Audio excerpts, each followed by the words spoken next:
Assalamualaikum warahmatullahi wabarakatuh. Baiklah, di sini kami dari kelompok 9 dengan mata kuliah Basis Data Manajemen. Nah, pada kelompok 9 ini kami akan menjelaskan materi tentang kajian model data semantik. Di mana kelompok 9 ini yang beranggotakan saya sendiri Alfasari dan ada Nafa Selviana, Dwi Lorena Rahayu dan Haspriyadi Annur. Baiklah, di sini saya akan menjelaskan dua materi, yaitu pengertian data semantik dan komponen pada diagram semantik.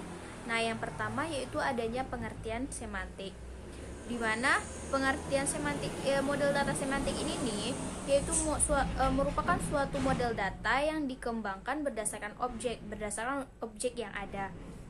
Nah, semantik model itu sendiri tersebut digunakan untuk menjelaskan hubungan antar data dalam suatu basis data kepada pengguna secara logik. Jadi, udah ada keterkaitannya antara masing-masing komponen dalam data semantik tersebut.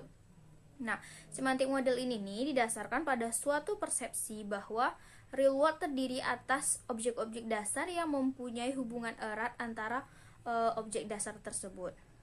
Nah, jadi model data semantik ini merupakan suatu hubungan yang erat antara masing-masing komponen. Jadi, komponen utama dengan komponen yang berikutnya itu memiliki hubungannya erat. Jadi, jika tidak ada komponen yang di bawahnya tersebut, maka tidak akan terlaksanalah suatu model data semantik. Materi yang selanjutnya yaitu tentang komponen diagram semantik. Nah, dalam komponen diagram semantik ini terdiri dari dua komponen, yaitu entitas dan atribut.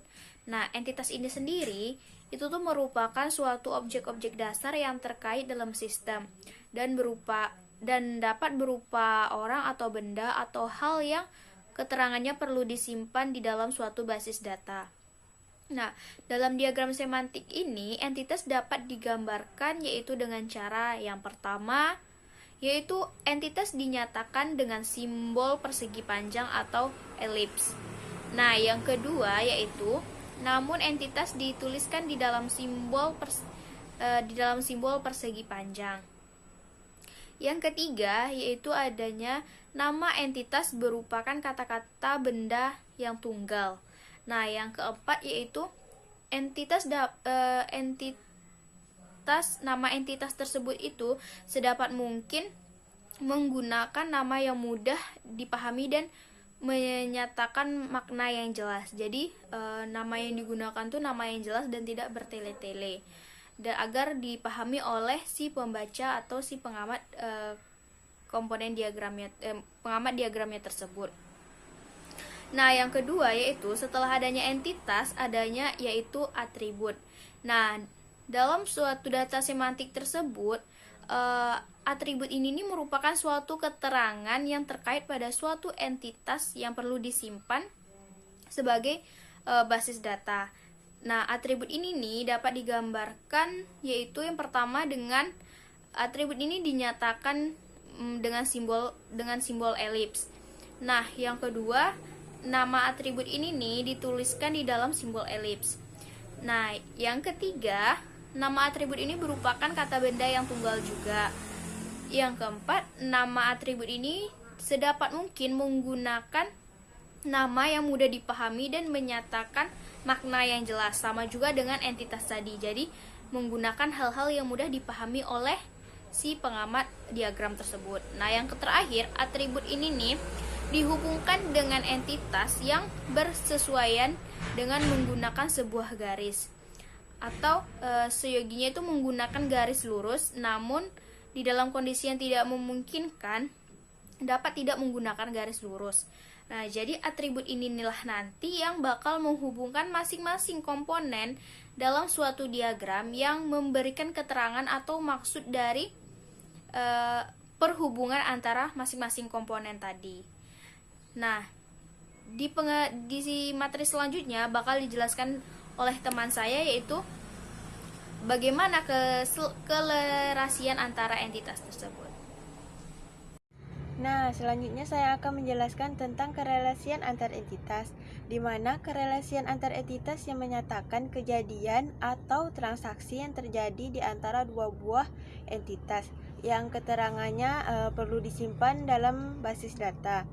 Nah, dalam semantik model dapat digambarkan dengan beberapa cara, yaitu yang pertama, kerelasian dinyatakan dengan simbol dengan sebuah mata panah. Yang kedua, nama kerelasian dituliskan di samping garis kerelasian. Ketiga, kerelasian itu menghubungkan dua entitas. Keempat, nama kerelasian berupa kata kerja atau kata yang diawali menggunakan kata me. Nah, yang kelima, nama kerelasian sedapat mungkin harus menggunakan nama yang mudah dipahami dan dapat menyatakan makna dengan jelas. Selanjutnya, kerelasian antar entitas dalam semantik model juga dikelompokkan dalam 3 jenis. Yang pertama yaitu kerelasian jenis 1 ke 1 atau one to one. Kedua, kerelasian jenis n ke 1, banyak ke 1 atau many to one. Ketiga, kerelasian jenis n ke n, banyak ke banyak atau many to many. Selanjutnya saya akan menjelaskan tentang contoh model data. Contoh model data semantik. Sebelumnya kita harus mengetahui bahwa tanda bulat itu merupakan tanda dasar, sedangkan tanda panah itu merupakan menunjukkan adanya relasi, sedangkan tanda garis biasa itu menunjukkan atributnya. Nah, di sebuah bank memiliki customer, di mana customer itu mempunyai tabungan dan isi tabungan itu terdapat nomor rekening dan saldo. Nah, di sebelahnya itu ada si Doni yang memiliki nomor rekening dan alamat. Nah, terdapat tanda panah itu yang menunjukkan adanya relasi. Nah, relasi itu minimal mempunyai satu kesamaan, yaitu sama-sama di mana pada customer dan si Doni ini sama-sama memiliki nomor rekening. Baiklah, saya akan melanjutkan penjelasan dari teman saya, yaitu di mana saya akan menjelaskan makna rekayasa dalam perangkat lunak model semantik. Nah, dalam makna rekayasa dalam perangkat lunak model data semantik ini terdiri dari dua. Yang pertama yaitu ini merupakan model data konseptual di mana informasi semantik itu disertakan.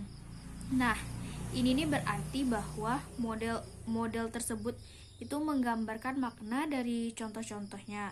Model data semantik ini seperti abstraksi yang mendefinisikan bagaimana simbol yang disimpan dalam data semantik tersebut berhubungan dengan dunia nyata. Jadi data semantik ini dibuat dalam keadaan dunia nyata gitu. Seperti yang sudah dijelaskan oleh teman saya tadi, bagaimana hubungannya bank tersebut dengan nasabahnya.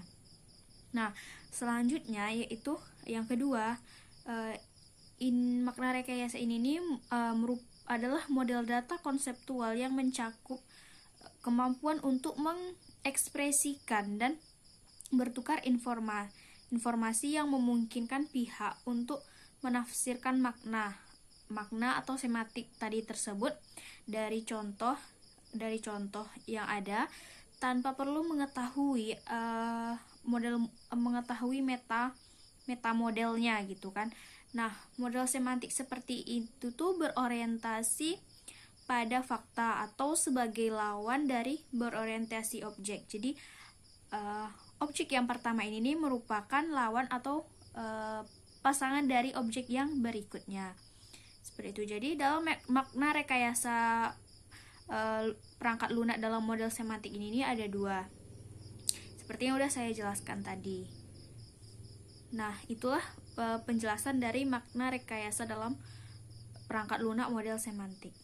Saya Dwi Laurana Rahayu akan menjelaskan tujuan penggunaan data semantik. Nah, tujuan yang pertama itu ada perencanaan sumber daya data. Sebuah model data awal yang dapat digunakan untuk memberikan pandangan secara keseluruhan dari data yang diperlukan untuk menjalankan sebuah perusahaan. Nah, model tersebut bisa kita analisis untuk mengidentifikasi dan melingkupi proyek untuk membangun sumber data bersama. Tujuan yang kedua itu ada membangun data yang dapat dibagikan. Model yang dikembangkan sepenuhnya dapat digunakan untuk mendefinisikan tampilan data independen aplikasi yang dapat divalidasi oleh penggunanya sendiri. Kemudian bisa diubah menjadi desain basis data fisik untuk salah satu teknologi database management system. Selain menghasilkan database yang konsisten dan dapat dibagikan, kita juga bisa mengurangi biaya secara drastis melalui pemodelan data. Baiklah, saya akan melanjutkan hasil presentasi selanjutnya, yaitu tujuan penggunaan model data semantik. Evaluasi perangkat yang pertama itu evaluasi perangkat lunak Pandor, karena model data sebenarnya mewakili infrastruktur suatu organisasi. Perangkat lunak Pandor dapat dievaluasi terhadap model data perusahaan untuk mengidentifikasi kemungkinan inkonsistensi antara infrastruktur yang bersifat oleh perangkat lunak dan cara perusahaan benar-benar menjalankan bisnis. Yang kedua itu integrasi basis data yang ada. Dengan mendefinisikan isi basis data yang ada dengan model data semantik, data integrasi dapat diturunkan. Dengan teknologi yang tepat, skema konseptual yang dihasilkan dapat digunakan untuk mengontrol pemrosesan transaksi dalam lingkungan basis data terdistribusi. Yang selanjutnya itu kelebihan dan kekurangan model data semantik. Kelebihan model data semantik ini ada 3. Yang pertama itu memudahkan perancang dalam menganalisis dan perancangan sistem basis data. Yang kedua itu berada dalam bentuk optimal. Dan yang ketiga itu simbol-simbol lebih mudah dipahami oleh pengguna. Kekurangan model semantik data ini ada 2. Yang pertama itu membutuhkan media yang luas, dan yang kedua itu sering kali terlihat sangat berbelit-belit. Nah, itulah tadi presentasi dari kelompok kami. Jika teman-teman ada yang ingin ditanyakan, kami persilahkan. Kami sudahi dengan wassalamualaikum warahmatullahi wabarakatuh.